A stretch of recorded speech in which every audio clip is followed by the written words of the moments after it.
Welcome to economical institute guys. और आज है डे 40 और डे 40 का पहला सवाल जो कि आईआईटी जैम 2024 से रिलेटेड है। तो चलिए गाइस हम लोग डे 40 का पहला सवाल करते हैं। और गाइस आज हम लोग 3 क्वेश्चंस करेंगे, question number 22, question number 23 and question number 24। Okay, तो गाइस क्वेश्चन नंबर 22 आपको गिवन है कि consider an economy where technology is characterised by the production function y is equal to 50 k पे power 0.4 and l पे power 0.6, where y is the output, k is the capital and l is the labor, assuming perfect competition in the product market and in the factor market। ठीक है, तो guys ये चीज आपको given है।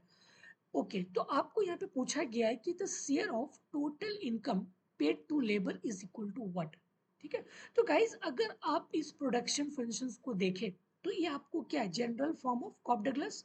हाँ guys, क्या मैं इसको ऐसे लिख सकता हूँ, वाई ए, ओके, एंड यहाँ पे के पे पावर अल्फा, एल पे पावर बीटा। ठीक है, ओके।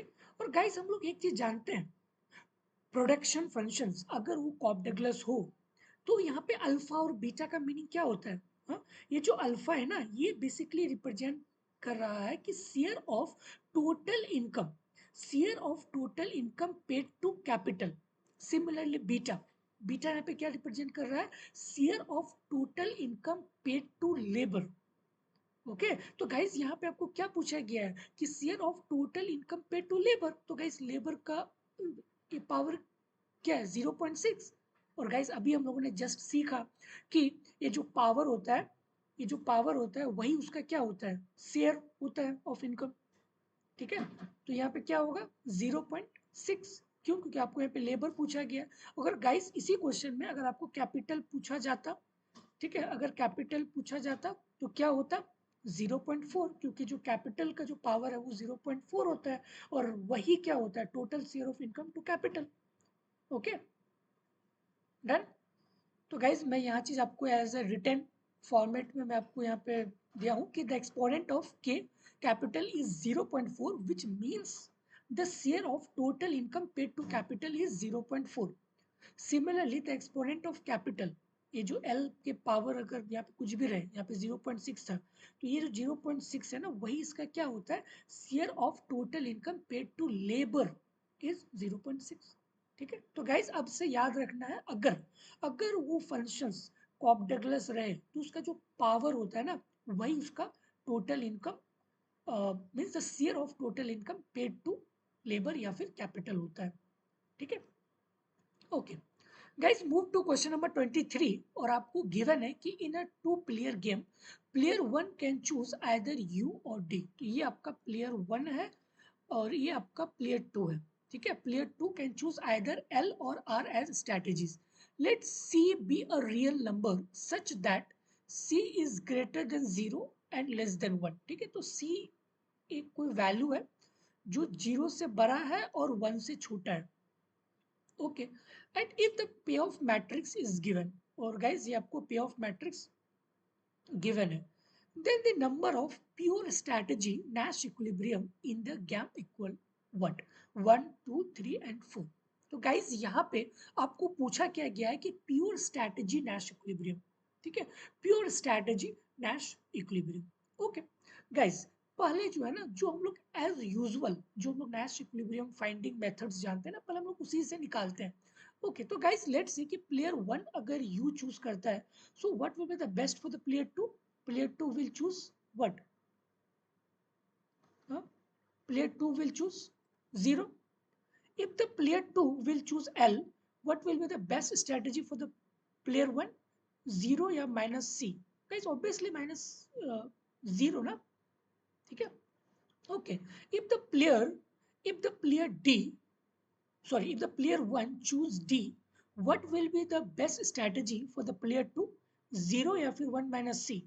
Guys, obviously ना, ये आपका 1 माइनस सी है और सी का वैल्यू 0 से बड़ा है, तो ये जो भी हम लोग सब्ट्रैक्ट करेंगे ये 0 पॉइंट समथिंग आएगा, बट यहाँ पे ओनली 0 है, तो ऑब्वियसली ये वाला बेटर है।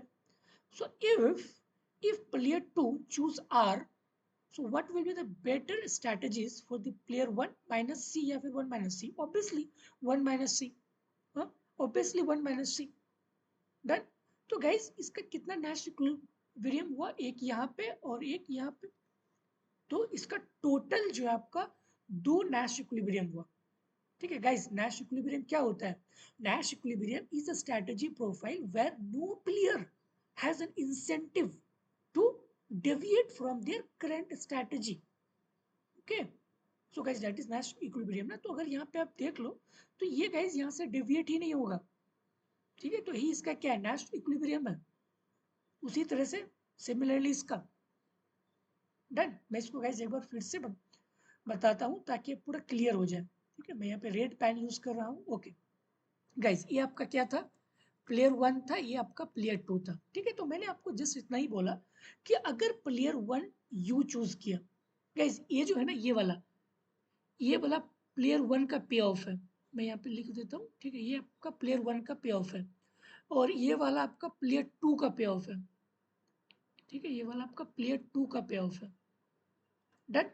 ओके, तो गाइस लेट्स से कि अगर प्लेयर 1 ने यू चूज किया, ओके यू चूज किया, तो what will be the best strategy for the player 2? Zero या फिर माइनस सी? जीरो या फिर माइनस सी? ऑब्वियसली जीरो ना। Obviously zero. तो अगर प्लेयर 2 ने लेट से एल को फिक्स कर लिया, तो what will be the best strategy for the player 1? Okay, अगर प्लेयर 2 लेफ्ट को फिक्स किया, so what will be the best strategy for the player 2? Minus C या फिर zero? Guys obviously zero is better than minus C, so zero zero. तो ये दोनों dash यहाँ पे आ रहा है, तो ये एक डैश इक्विलिब्रियम हो गया। सिमिलरली गाइस, अगर प्लेयर 1 डी को चूज करता है, so what will be the best strategy for the player 2? Zero या फिर 1 minus c? Obviously 1 minus c. If player 2 choose r, so what will be the best strategy for the player 1?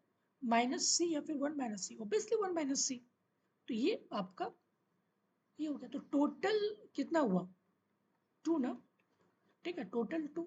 So the correct answer is B. Okay okay guys, move to next question, question number 24।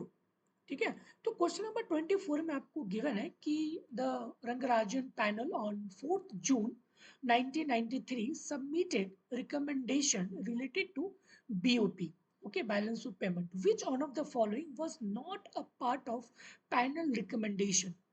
पहला option कि effort should be made to replace debt follow with equity follow. Guys, अगर आपको पता हो कि जो Rangarajan panel जो 4th June 1993 इन्होंने सबमिटेड किया था recommendation regarding balance of payment, तो उसमें इन्होंने ये बात कही थी, क्या कही थी कि बेसिकली जो रिकमेंडेशन था ये अलाइन किया था, मतलब ये भी इसका एक ऑब्जेक्टिव था। ठीक है, क्योंकि उस वक्त गाइस की जो हमारा डेट था ना वो काफी ज्यादा था, तो इसीलिए ये पैनल ने रिकमेंड किया था कि इक्विटी फॉलो, मतलब एफडीआई को सपोर्ट करो ताकि हम ये डेट को जो है क्लियर कर सकते हैं। ठीक है, तो गाइस ये तो था ऑप्शन नंबर, ये तो था। ठीक है ओके, अगर हम बात करें option number B, the ratio of debt link to equity should be limited to 1:4। ठीक है, 1:4। तो गाइज ये पैनल जो थे ना, the panel did recommending managing the ratio of debt to equity, however the specific ratio 1:4 might not have been explicitly suggested. ठीक है, इन्होंने तो ये किया था कि ratio of debt linked to equity, but ये रेशियो ऐसा इन्होंने कोई मेंशंस नहीं किया था। ठीक है, बट यहाँ पे क्वेश्चन में आपको गिवन किया है कि नहीं, ये इन्होंने मेंशन किया था। ठीक है, तो और बट जो रिपोर्ट था, जो रिकमेंडेशंस था, वहां पे ऐसी कोई भी रेशियोज नहीं थी। तो गाइस, और वही आपको पूछा गया है कि not a part of panel recommendations. तो गाइस ऑप्शन नंबर बी। ठीक है, option number B. Okay, so B is the correct answer. ठीक है, तो गाइस ये आपको पैनल के जो रिकमेंडेशंस है रिगार्डिंग द बीओपी, ये आपको पता होना चाहिए। और गाइस सी भी सही है और डी भी सही है। ठीक है, no sovereign guarantee should be extended to the private sector, ये भी था। और the minimum target of the foreign reserve should be fixed in such a way that the reserves are generally in a position to accommodate imports of 3 months। ठीक है, कि ये भी चीज था कि एटलीस्ट हमारे पास एक रिजर्व होना चाहिए फॉरेक्स का। अगर कोई भी अनफोर्सिन इवेंट होती है तो एटलीस्ट हम अपने इंपोर्ट को 3 मंथ तक सस्टेन रख सकते हैं, तो उतनी रिजर्व होनी चाहिए। तो ये रिपोर्ट इस चीज़ों को भी रिकमेंड किया था। बट हाँ, ये जो रेशियो था गाइस, ये उन्होंने रिकमेंड नहीं किया था कि 1:4 पे ही उसका डेट और इक्विटी होना चाहिए। नहीं, ऐसा कोई उन्होंने नहीं दिया था। Okay, so B would be the correct option. Okay okay, तो गाइज ये तीनों कोर्स है, मैं तीनों कोर्स का लिंक गाइज डिस्क्रिप्शन बॉक्स में दे दूंगा। और गाइज CUT 2025 के लिए ये topic wise questions guys, CUT, JNU, IGR, SU, SNU, Ashoka, साउ, ठीक है, तो आपको टॉपिक वाइज क्वेश्चंस गाइज कराए जाएंगे सारे सब्जेक्ट के लिए, ठीक है। लाइव है, रिकॉर्डेड, टॉपिक वाइज और मॉक टेस्ट है, ठीक है। और गाइज इस नंबर पे आप कांटेक्ट कर सकते हो 9122096623। Okay okay, so I hope guys कि आपको ये लेक्चर सीरीज पसंद आई होगी। और गाइज अगर पसंद आई तो प्लीज़ गाइज एटलीस्ट आप सब्सक्राइब करें ताकि हमें इससे मोटिवेशन मिल सके। Okay, so thank you guys, bye bye.